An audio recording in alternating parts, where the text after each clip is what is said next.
isang magandang umaga, tanghali, hapon, gabi sa inyo pong lahat. Anong oras man ninyo na napapanood ang video ito, kayo po muli ay naririto naman sa aking programa na hindi ninyo programa. Ang tandaan mo, ito. Tandaan natin ito. Brad, ano naman ba ang aming tatandaan sa programa mo na hindi namin programa? Ito ang ating tatandaan ngayon. Nagpakita na si Jesus or ang pagpapakita ni Jesus. Pagkatapos nga ng kanyang pagdurusa, paghihirap at kamatayan, tinupad ni Jesus ang kanyang pangako sa kanyang mga alagad na siya ay muling mabubuhay. At ang pruweba, ebidensya ay ang kanyang pagpapakita sa mga ito, sapagkat pinatunayan ng Panginoon na ang lahat ng kanyang mga pangako sa kanyang mga alagad ay kanyang tutuparin. Tayo po ay magbibigay muna ng pagkakataon sa atin pong mga walang sawang sumusuporta, nagko-comment, nanonood ng ating mga video sa YouTube at saka sa Facebook. Shout out po sa ating mga kapatid kay Doc Bak, kay Jing Ramos, kay Brother Nelson Umipig na wala pong sawang nagbibigay ng kulay sa atin pong channel at sa atin pong profile. Sister Nympha Ay, Glenn Bagsit Fulgar at kay Brother Arnold Fulgar, kay Ate Syra Pernicol Baligduat, ayan, kay Arnel Rivera, Mil Matutina, Jackie Paran, Daisy Villanueva, Agri Healthy Lifestyle TV, Zed Lamoste, Nel Dacalyos, Marchita Lastra, Eduardino Marasigan, Telia Cabello, Norberto Macaraig, Artemio Aquino Antonio, Lydia Caballero, Jennifer Generoso, Evangeline Quinto, Josefina Constantino, Brother Ju Ed P, Jomili Padios, first time po niya, salamat sa iyong pagdating. Kay Elmer Nasduman, first time din po niya, salamat po sa iyo. Kay Mercy Mazarido, hindi ko alam kung second time pero maraming salamat. Nelson Domingo, Roger Magbanwa, Ronald Bagcal, Josepina Constantino, Coffee Club, yan, maraming salamat, first time niya. Yan, siguro i-member ako ng my channel na ito kasi Coffee Club ang kanyang channel eh.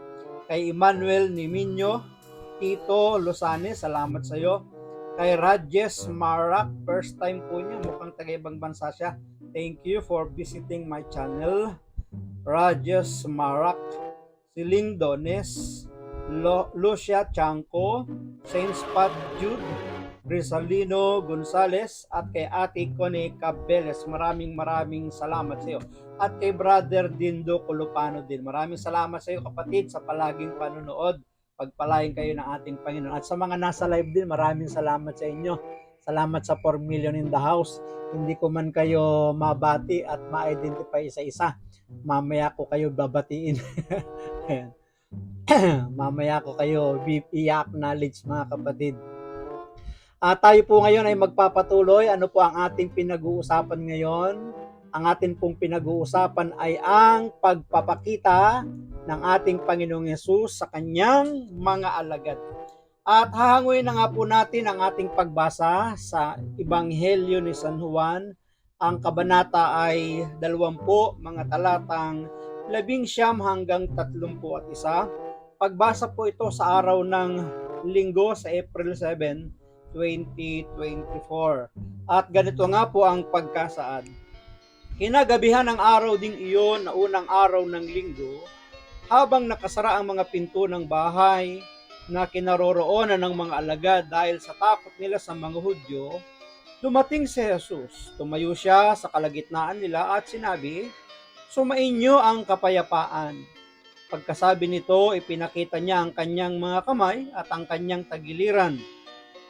Tuwang-tuwa ang mga alagad nang makita nila ang Panginoon. Muling sinabi ni Jesus, "Sumainyo ang kapayapaan. Kung paano isinugo ako ng Ama, isinusugo ko rin kayo." Pagkatapos sila'y hiningahan niya at sinabi, "Tanggapin ninyo ang Espiritu Santo.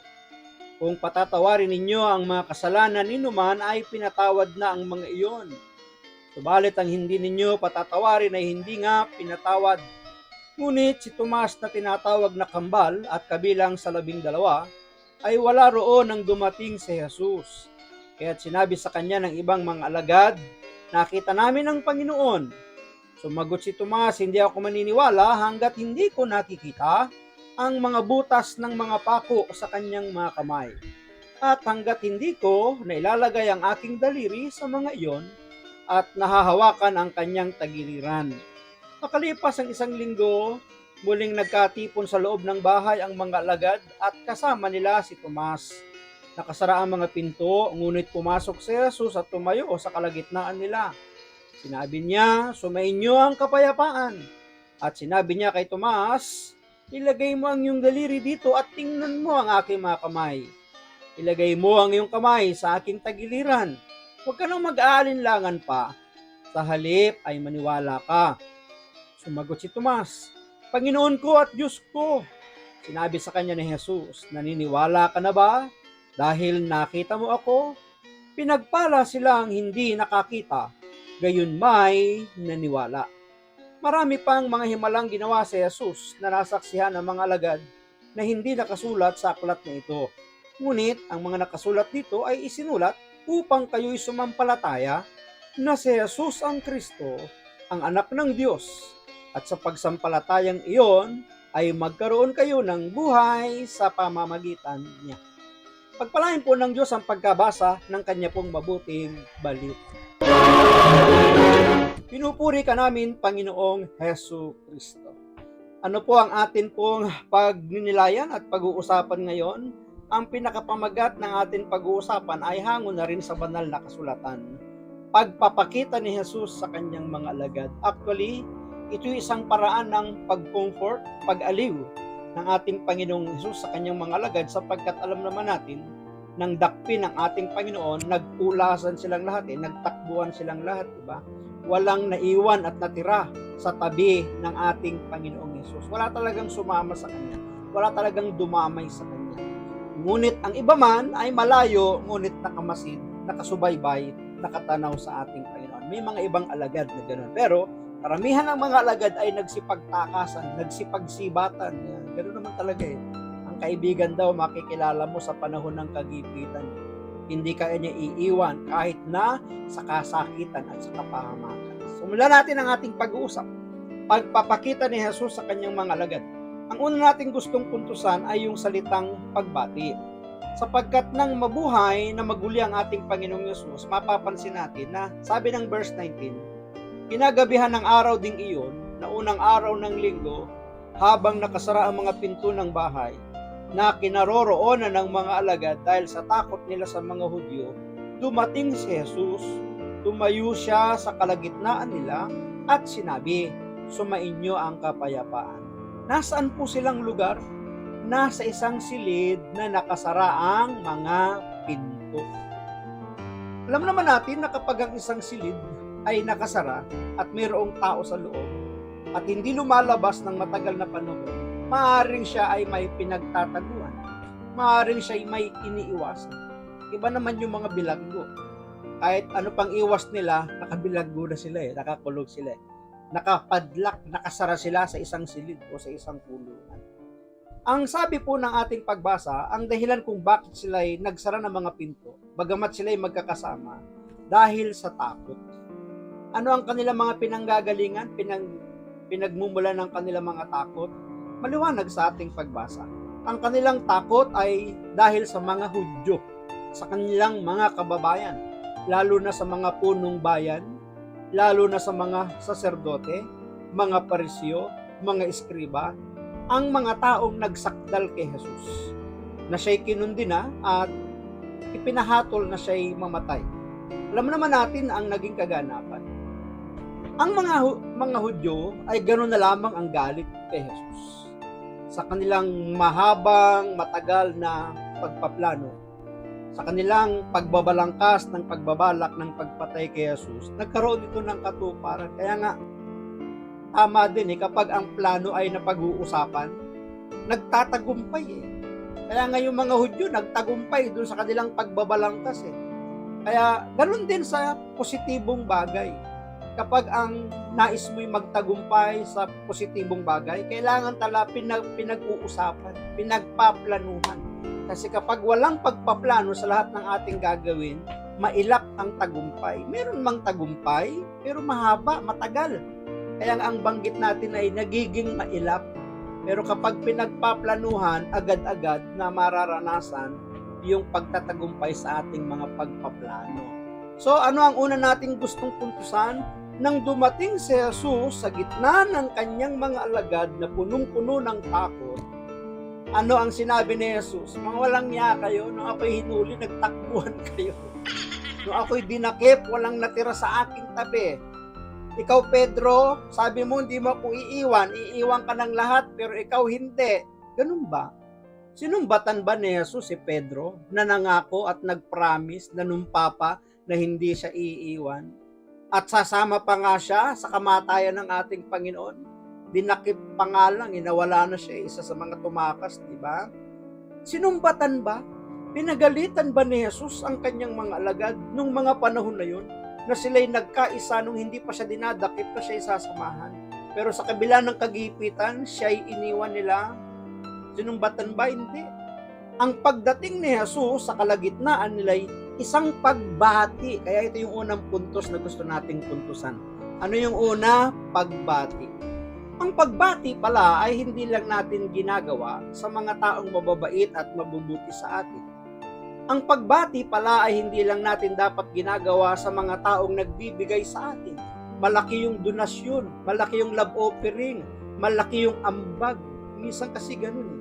Kapag maganda ang bihis, nakapustora, nakakotse, magara ang damit, may mga alalay, welcome na welcome, bati ng bati, salamat po at napunta kayo sa amin. Salamat po at dumating kayo. Salamat at dumalaw kayo. Pero kapag ang isang tao ay gula-gulanit, ang damit, walang kaayos-ayos, parang isang kulubi, na parang yung darating ay hihingi ng tulong, hindi natin binabati. Ni tsapera pa, paalisin pa. Bakit? Para sa kanila kasi walang pakinabang eh. Pero kay Jesus, ang kanyang pagbati, hindi naman siya ang makikinabang noon. Ang kanyang pagdating ay para sa kapakinabangan ng kanyang mga alagad. Kaya ano ang sabi niya? Sumainyo ang kapayapaan. Pagbati. Binati ni Jesus ang kanyang mga alagad. Na alam naman natin na hindi si Jesus makikinabang sa gagawin niyang pagbati sa kanila. Kundi ang makikinabang ay ang kanyang mga alagad. Dapat ganun din tayong mga Kristiyano. Kapag tayo bumabati, hindi yung papakinabangin natin ang dahilan kaya tayo bumabati. Sabihin mo sa katabi mo, hindi ako yun. Sa mga nasa live, sabihin natin, hindi ako ganyan. Dapat pala yung bumabati, kapag may bumabati, siya yung nagbibigay ng pakinabang, di ba? Siya yung nag-aabot ng ikasasaya at ikaliligaya. So, ang una ay pagbati. Ano ang pagbati na ginawa ng ating Panginoon? Sumainyo ang kapayapaan. Pag-usapan muna natin ang pagbati. Ang mga incheck daw, kapag sila'y nagkikita, hindi daw kumusta, hindi hi, hello ang kanilang batian. Sa mga lumang panahon pa ito ha. Kapag ikaw daw ay dumating sa kanilang bahay, sa isang establishment, sa bukid, sa pagawaan, sa mga poultry, sa mga farm, kapag daw ikaw ay dumarating o kayo makakasalubong, hindi kumusta, hindi hi, hindi hello ang kanilang bati. Ano ang kanilang bati? Ang bati daw nila ay, kumain ka na ba? Ayan. Bakit naman yun ang kanilang bati? Kumain ka na ba? Isa may mga napupuntahan din akong ganyan eh. Kapag may mga napupuntahan ako mga fellowship, mga pagtitipon. Ang tanong agad eh, Brad, anong gusto mo? Diba? Nagtatanong eh, kung kape, kung tubig, kung soft drinks, kung iced tea. Anong gusto mong merienda? Anong gusto mong pagkain? Diba? Ang sarap ng pakiramdam. Talagang gagaan yung kalooban mo. Kahit mahaba yung biyahe mo, mainit yung biyahe mo, kapag ganun ang salubong sa'yo, parang nabusog ka na kaagad, hindi pa man nabibili yung tinatanong sa'yo. Pero nung dumating ka, pagdating mo sa isang lugar, isang oras ka nang naroroon, marami ng taong dumarating, wala man lang kumikibo sa'yo, wala mang kumakalabit sa'yo, para nadadagdagan yung gutom mo, para nadadagdagan yung pagod mo. Bakit? Wala nag-i-entertain sa'yo eh. Kaya minsan kapag ako'y nagpupunta sa mga pagtitipon, dumadaan muna ako sa meriendahan para pagdating ko doon, dala-dala ko yung kabusugan ko, dala-dala ko yung kaligayahan ko, dala-dala ko yung aking mundo. Kaya pag nagkikita sila, ano ang kanilang bati? Kumain ka na ba?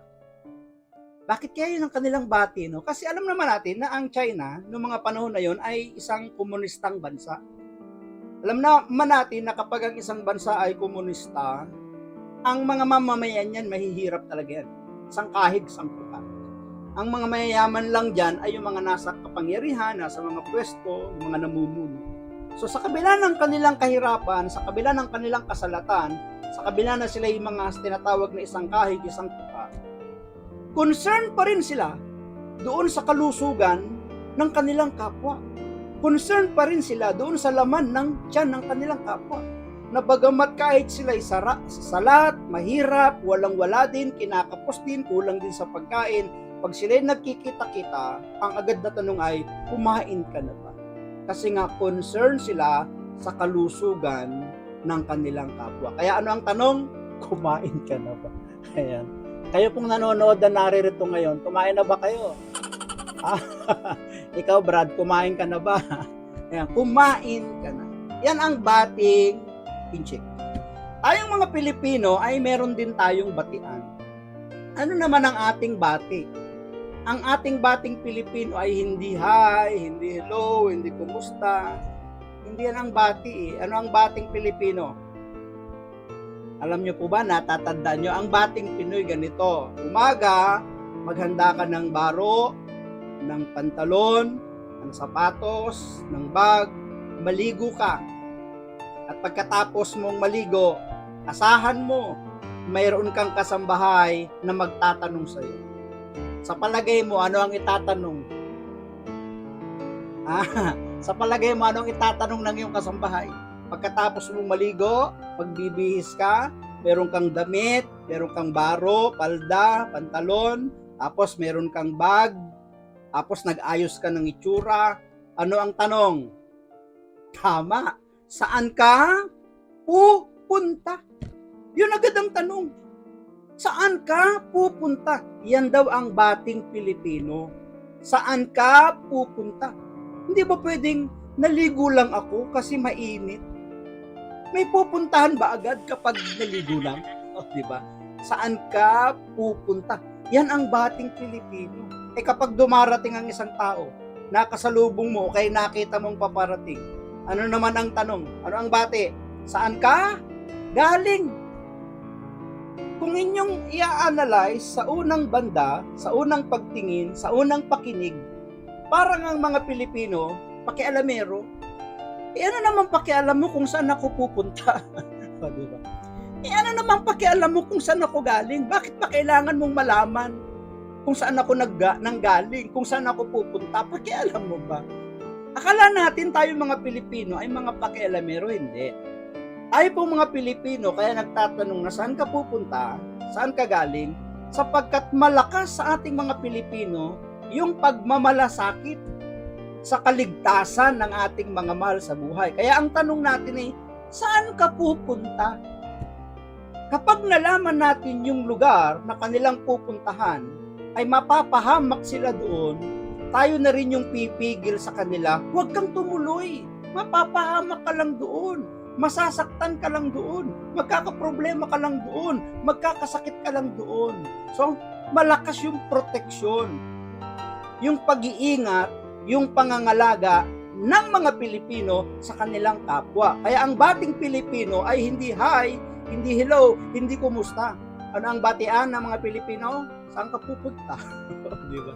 Saan ka galing? Ikaw, pagkatapos mong manood ng live, saan ka pupunta? Di ba? So, bating Pilipino. Dito sa ating pagbasa, nang dumating si Jesus sa loob ng silid, na ang mga alagad ay nagkakatipon dahil sa takot, nang dumating si Jesus, hindi nila sila sinumbatan, hindi niya sila pinagalitan, hindi niya sila sinisi, hindi niya tinanong ng maraming tanong ang kanyang mga alagad, kundi ang pagdating niya, ang dala niya ay sumainyo ang kapayapaan. Bakit naman yun ang kanyang bati? Sapagkat ang mga Hudyo po, mga kapatid, sa simula't simula pa lang, kahit sa lumang tipan, ito na talaga yung kanilang batian. Kapag sila'y nagkikita, nagkakasalubong, pumupunta ka sa kanilang lugar, sa bundok, sa bukid, sa farm, sa poultry house, saan man. Kapag nagkikita-kita sila, ang kanila agad batian ay, sumainyo ang kapayapaan. Bakit yun ang kanilang bati? Kasi alam po natin sa Biblia nang ang bayang Israel ay maitatag. Sa pangunguna ng Diyos, inilagay sila sa isang lugar at ginawa silang isang bansa. Walang panahon na yung mga kalapit bansa nila ay dinidigma sila ng mga hindi nila kalahi sapagkat maraming mga galit sa kanila. Hanggang ngayon naman, sa panahon natin ngayon, taong 2024, di ba? Alam naman natin na ang bansang Israel talagang napapaligiran ng mga kalaban nila mga kaaway nilang ikinuturing silang kaaway. Kaya may mga panahon, sinosorpresa sila, ginigera sila, dinidigma, sinasalakay sila. So ganun din ng mga panahon sa lumang tipan. Alam naman natin na sa isang bansa, kapag may gera, kapag may digmaan, walang kapayapaan. Walang sapat na pagkain, walang sapat na trabaho at hanap buhay, puro takot, pag-aalala, pangamba. Bawas yung kaligayahan, bawas yung pagsasaya, sapagkat palaging nagtatago, di ba? Sa panahon natin ngayon, kapag may naririnig silang sirena, ano ang ginagawa ng mga tao? Nagsisipagtaguan sa mga bunker para hindi maapektuhan ng pagbagsak ng mga sumasabog na bomba. O, di ba? Hindi katamaan ng ligaw na bala. Ganun Hindi masaya, hindi maganda kapag sa isang bansa ay may digmaan, may giyera, di ba? Kaya huwag nating naisin na sa ating bansa magkaroon ng giyera. Hindi baling binubuli tayo, basta tayo okay lang. Diba? Minsan kasi mapusok ang tao, kaya nakikipaglaban, nakikipagdigma. Diba? So, ano ang kanyang bati? Sumainyo ang kapayapaan. Bakit yun ang kanilang batian? Sapagkat kahit sa panahon ng digmaan na puro kaguluhan, walang sapat na pagkain, walang sapat na trabaho, sila'y puro takot at pangamba. Kapag sila'y nagkikita, kahit sa panahon ng gyera, kaya ang kanilang batian ay sumaiyo pa rin ang kapayapaan ng Diyos. Wini-wish nila na kahit sila'y nasa digmaan sa mga panahon na yon, ang wish nila sa isa't isa, dumating pa rin sa kanila ang kapayapaan ng Diyos. Kaya ano ang kanilang batian? Shalom. Sumaiyo pa rin ang kapayapaan ng Diyos kahit na tayo ay nasa panahon ng digmaan o gyera. Kaya sabihin mo dyan sa katabi mo na nanonood ngayon, Shalom! Sumaiyo ang kapayapaan ng Diyos kahit marami kang pagsubok, kahit marami kang suliranin, kahit marami kang pangailangan, kahit wala kang hawak ng salapi, kahit kulang ka sa kinakain, Shalom! Peace! Sumaiyo pa rin ang kapayapaan ng Diyos. Napakahalaga na dumating pa rin sa atin ang kapayapaan ng Diyos kahit maraming mga pagsubok at suliranin sa ating mga buhay. Yun yung ginawa ni Jesus sa kanyang mga alagad. Kaya ang kanyang pagbati ay sumainyo ang kapayapaan. Ano ang sabi ng verse 19? Kinagabihan ng araw ding iyon na unang araw ng linggo, habang nakasara ang mga pinto ng bahay na kinaroroonan ng mga alagad dahil sa takot nila sa mga Hudyo, dumating si Jesus. Tumayo siya sa kalagitnaan nila at sinabi, sumainyo ang kapayapaan. Ano ba ang pinanggalingan ng kanilang takot? Saan ba nanggaling yung kanilang pangamba? Saan ba nagmula yung kanilang takot? Hindi ba nang sila'y mapasama kay Jesus? At nang si Jesus ay ulihin at dakpin pahirapan hanggang mamatay, doon na sila nagkaroon ng pagkatakot na baka sila'y madamay, na baka sila'y hulihin din, baka sila'y dakpin din, baka sila'y pahirapan din, baka sila'y pagpasanin din ng krus. So ang naging dahilan ng kanilang pagkatakot ay yung nangyari kay Jesus. Kaya para mawala at maibsan yung kanilang mga takot na dinadala sa buhay, dumating si Jesus sa kalagitnaan nila na ang daladala ay kapayapaan. Ngayon, sabi natin kanina, ang mga Hudyo pag nagkikita-kita, wini-wish nila, sumaiyo pa rin ang kapayapaan ng Diyos. Nang si Jesus ang bumati sa kanyang mga alagad, wini-wish ba niya ang kapayapaan ay dumating sa kanila mula sa Diyos? Hindi lang niya wini-wish. kundi ang sinasabi ng Panginoong Hesus sa kanila, ako ang inyong kapayapaan. Ako ang prinsipe ng kapayapaan. Ako na ito, narito na ako sa inyong kalagitnaan. Huwag na kayong matakot, huwag na kayong mag-alala. Kasama nyo na ako sapagkat ako ang kapanatagan ng inyong buhay. Ako ang kapayapaan ng inyong buhay. Kaya nga kapag ang isang tao, kahit marami mga pinagdaraan ng pagsubok, personal man niyang nagawa, ginawa man ng ibang tao sa kanya, kapag siya'y may kapanatagan at kapayapaan ng Diyos, hindi mo yan basta-basta magigiba, matitibag. Kahit pa ibigay niyan ang buhay niya, kaya niyang ibigay. Bakit? Kasi may kapayapaan at kapanatagan siya buhat sa Diyos, di ba? Kaya nga ang mapapansin ninyo, ang kanyang mga alagad, silang lahat ay halos naging martir.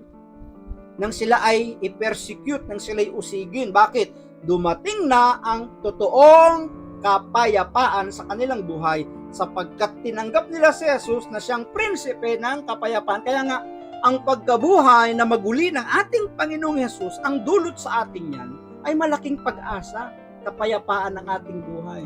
Di ba, Brother Frank? Ayan. Salamat po sa mga nasa live. Maria Ruby Bansuela, marami pong salamat. Brother Frank Toledo, salamat po sa 6 million and house.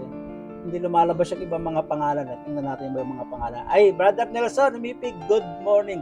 Sister Sol Abache Maceda, salamat sa iyo. Sister Estinelik Wilson, salamat. Sister Glyza Lauriniana Napa, regards kay Brother Fred.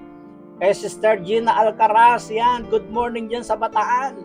Sana makarating ako dyan sa Bataan. Ay, Sister Vicky Garado, Sister Mirasol Bilen, John Lloyd Mabansag, good morning. Sister G. Ponseha, salamat. Sister Rosalina Tuazon, Isabel Servano, Iona Elisa Danao, Marina Ragasa, Roel Milan Brau, Shirley Bitara, Sister Risilda de la Cruz Rosa Carpio, haba, Sister Dang, haba, Sister Nida Cam Inyola, yan, Sister Laarne Santos, good morning, Sister Emmy, good morning din po. Ay, Brother Alfie Bantaya, Brother Ryan America, salamat sa iyo para doon. So, ano yung una nating pinupuntusan? Pagbati. Ayan. Lalagpas po tayo ng 30 minutes kasi nung mga nakaraang linggo, di tayo gumawa ng vlog tungkol dito sa gospel kasi nga Holy Week. Nagbigay tayo ng puwang para medyo tumahimik naman yung YouTube channel ko. So, yun yung una, pagbati. Pangalawa ay ang pagsusugo. Ang pagdating ni Jesus sa kanilang kalagitnaan ay hindi lamang kapayapaan, kapanatagan yung kanyang daladala, hindi lang niya sinasabi na siya yung prinsipe ng kapayapaan, meron pa itong isang kasama. O, di ba? Hindi lang isa yung kanyang daladala, hindi lang kapayapaan. Ito yung ikalawa. Sabi ng verse 21, muling sinabi ni Jesus, sumainyo ang kapayapaan. Kung paanong isinugo ako ng Ama, isinusugo ko rin kayo. Pagkatapos sila'y hiningahan niya at sinabi, tanggapin ninyo ang Espiritu Santo. Kung patatawarin ninyo ang mga kasalanan ninuman, ay pinatawad na ang mga iyon. Subalit ang hindi ninyo patatawarin, ay hindi nga pinatawad. Ito po yung ikalawa, pagsusugo. Ano ang sabi niya? Kung paanong isinugo ako ng Ama. O, diba? Siya'y mula sa taas, mula sa langit, sinugo ng kanyang Ama sa mundo, sa daigdig para mamatay sa kasalanan ng tao at para matubos ang kasalanan ng tao. Sinusugo din niya ang kanyang mga alagad na parang sinasabi niya, sa pagsusugo ko sa inyo, kung ano yung aking na-experience, kung ano yung aking naranasan sa pagmimisyon, diba? Sa paglilingkod, pwede ninyong maranasan. Ano ang sabi? Kung paanong isinugo ako ng Ama, isinusugo ko rin kayo. Kaya nga, ang lahat ng naniniwala sa muling pagkabuhay ng ating Panginoong Hesus ay dapat tumatanggap doon sa tungkulin ng pagkasugo. Dapat tinatanggap natin yung gampanin na tayo ay isugo, ipadala ng ating Panginoon sa paglilingkod na dalhin yung kanyang balita, dalhin yung kanyang mabuting balita, dalhin ang pangalan ng Panginoong Hesus. Ang kanyang mga alagad ay isinusugo niya hindi dahil ang dala nila ay ang kanilang mga sarili. Isinusugo ni Jesus ang kanyang mga alagad na ang dala-dala nila sa kanilang pagmimisyon, sa kanilang paghayo, sa kanilang paglilingkod ay ang Panginoong Jesus. Kaya ano sabi rito? Pagkatapos sila'y hiningahan niya at sinabi. Mahalaga po ito mga kapatid ha. tanggapin ninyo ang Espiritu Santo. Ang mga alagad, hindi sila agad sumunod na sila'y humayo, kundi mayroon pang ginawa ang Panginoon. Siya'y hiningahan at pinagkalooban ng Espiritu Santo. Bakit? Sapagkat alam po natin na ang Panginoon ay aakyat na kung saan siya nanggaling. At sa kanyang pag-alis, meron siyang ibibigay na taga-alalay, katuwang, katulong, gabay, magpapalakas ng loob. Kanino? Sa kanyang mga alagad. Pansinin po ninyo sa ating pagbasa. Pumasok na ngayon yung ikatlong persona sa tatlong pagka-Diyos, yung tinatawag na Trinity. Diba? Tatlo yung persona. Ngayon, ini-introduce na ni Jesus yung ikatlong persona sa pagka-Diyos. Sino yun? Ang Espiritu Santo, na hiningahan niya, ibinigay niya at ipinagkaloob sa kanyang mga alagad upang sa kanilang paglilingkod, ito yung kanilang gabay, ito yung kanilang patnubay. Pero hindi po yun yung ating bibigyan ng pansin ngayon. Kumbaga, pahapyaw lang po ito eh. Ang atin pong pinupuntusan dito, yung pagsusugo na iniuutos ng Panginoon sa kanyang mga alagad. Nung pasimula pa nang sila'y tawagin, isinugo na silang dala-dalawa. Ito naman nang si Jesus ay muling mabuhay, ang kapangyarihang ipinagkaloob niya ay galing na sa Espiritu Santo. Meron ng Espiritu Santong lumulukob sa kanila. Sa unang pagsusugo sa mga alagad, ang tinataglay lang nilang kapangyarihan ay ang kapangyarihan ng ating Panginoong Jesus. Kung ano yung kapangyarihang tinanggap niya sa Ama, ito yung kanyang inimpart sa kanyang mga alagad. Pagdating sa ating pagbasa, present na ngayon.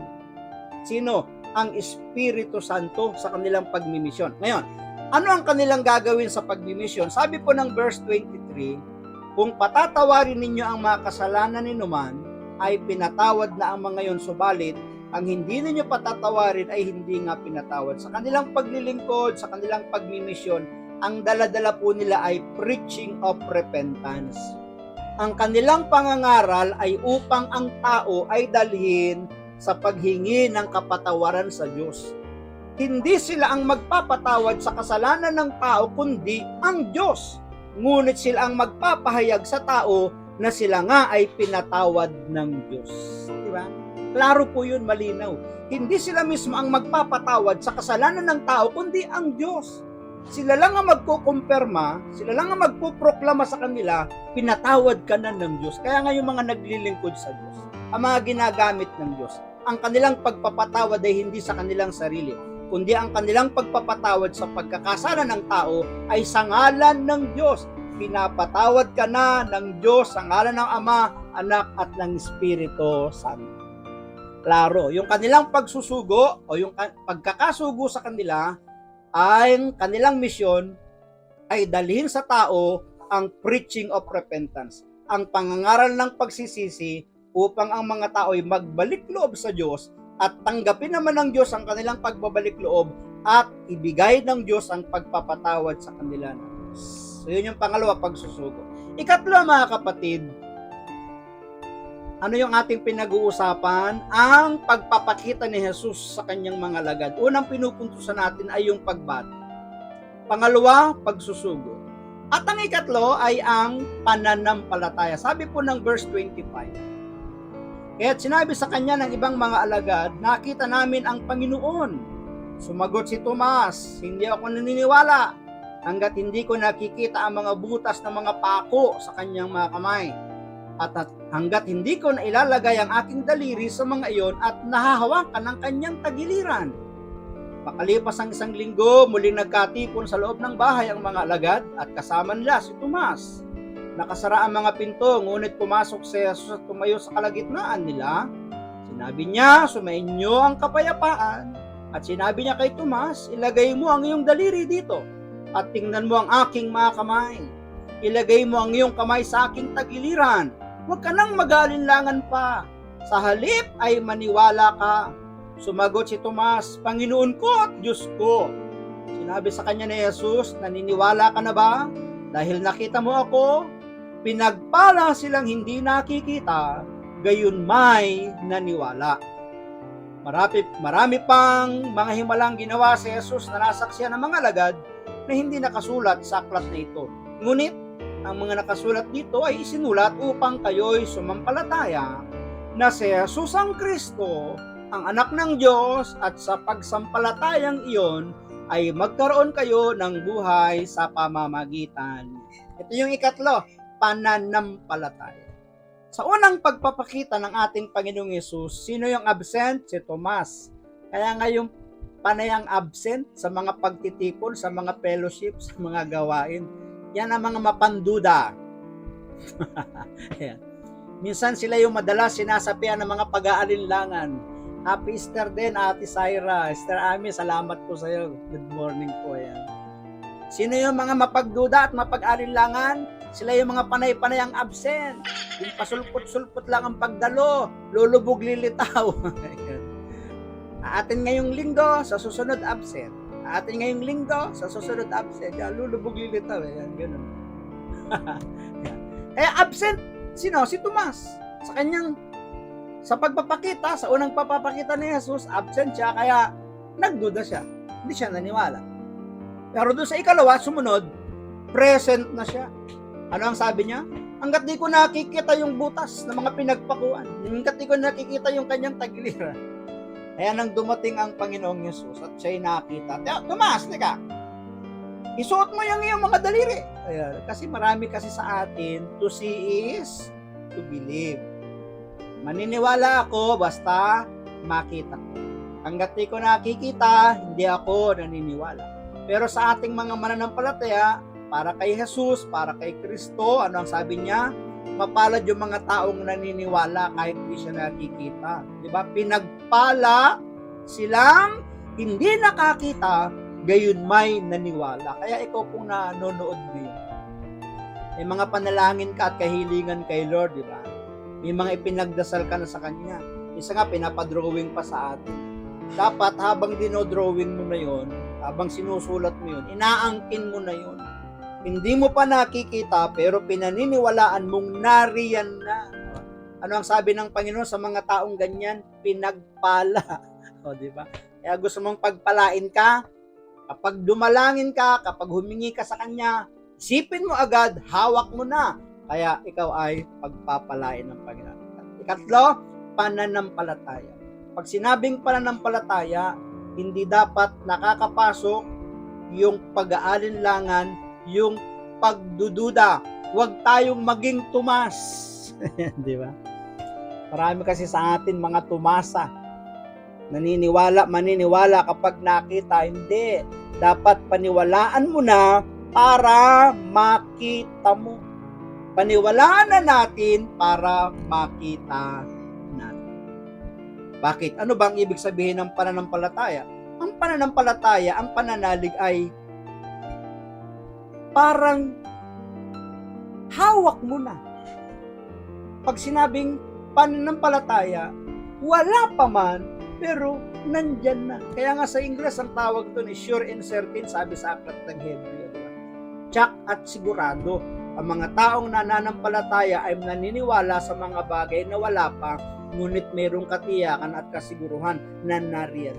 Kaya sure and certain, kaya ang tawag dyan ay tsak yun. O parang ganito, taon-taon, sa ayaw at hindi ng isang tao, may darating sa kanya, taon-taon. Darating at darating ito. Ano yon? Kahit walang regalo, kahit walang kang tatanggapin. Ano ang tawag doon? Sa taon-taon na yon, di birthday, yung ating kaarawan, di ba? Kahit ayaw mong dumating, darating. Dapat ganun yung ating pananampalataya, ang ating pananalig.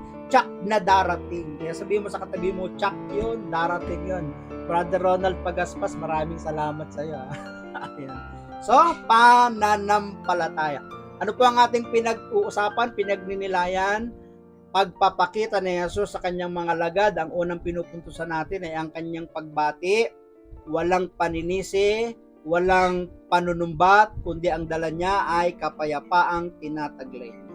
Dapat yun din ang ating maging ugali, ang maging palabati. Ang dala natin ay kaligayahan, kapayapaan, kapanatagan. Pangalawa ay yung pagsusugo. Kapag tayo ay mga tinawag ng ating Panginoon, handa tayong tumupad sa mga tungkuling ilalagay ng ating Panginoon sa ating buhay. At tatandaan natin, hindi naman natin talaga kaya yun, kaya bibigyan niya tayo ng kaagapay. Ito yung kapangyarihan galing sa taas na walang iba, kundi ang kapangyarihan ng Espiritu Santo na siya yung patnubay natin. Ikatlo ay ang pananampalataya. Dapat huwag magkaroon ng tuwang sa ating buhay ang mga pag-aalinlangan at mga Maraming salamat po, at kung kayo napagpala ng video ito, huwag naman ninyong kalimutan na mag-like, syempre. Mag-subscribe na din kayo dyan. At pindutin nyo yung bell icon po dyan, piliin nyo yung all para anytime na may bago po akong upload ay mano-notify po. I-share nyo na rin yung video ito sa mga inaakala ninyo makakatulong para sa kanila. Palay mo, mapagpala sila, ikaw din ay pagpapalay kasi ikaw yung pinanggalingan, pinagdaanan. O, diba? At syempre, pagpapalain tayong lahat.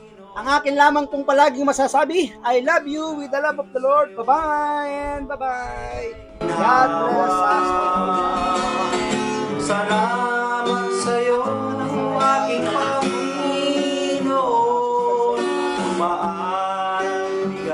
I've got some best banana.